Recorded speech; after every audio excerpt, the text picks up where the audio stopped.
Other news, a total of 21 graves have been exhumed and relocated to new grave sites, paving way for the construction of a 22 kilometers Mau Mau road in Gitithia village, Lari, Kiambu County, after the contractor acquired court orders. Well, the local administration in the area said the process that started last year is being initialized after the court gave the green light.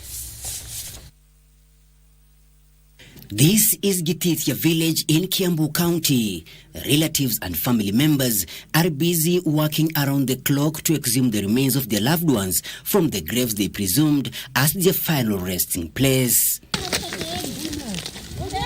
Despite bringing back the old memories of their loved ones, the families tasked to exhume the remains expressed their hopes of receiving compensation amounting to 50,000 shillings per grave, as earlier promised by the government. Hatujapanga juu hiyo maneno yote ilikuja last year, lakini vile walituambia tujitayarisha, hakuna kitu walitulipa.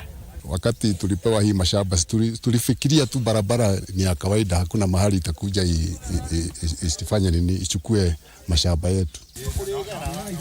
The exhumation follows a court order sought by the contractor of the Mau Mau road, which was designed to pass through the cemetery. Hapa Gitithia, kata ya Gitithia ni 20, kata ndogo ya Rare yenye iko Gitithia, kata kubwa ya Gitithia ni 19, na hiyo ingine moja iko kata ndogo ya Gitithia. So zote kwa jumla ni 20. The project's social and health officer Dennis Mutava said relocation of the graves and installation of piped water will ease the challenges experienced by the contractor along the stretch of 22-kilometer road that connects Kiambu and Nakuru counties in Mahimahiu town. We acquired the court orders last year during the previous regime, and already we have, cause at the moment in Mau Mau Lot 1A we have 38 graves.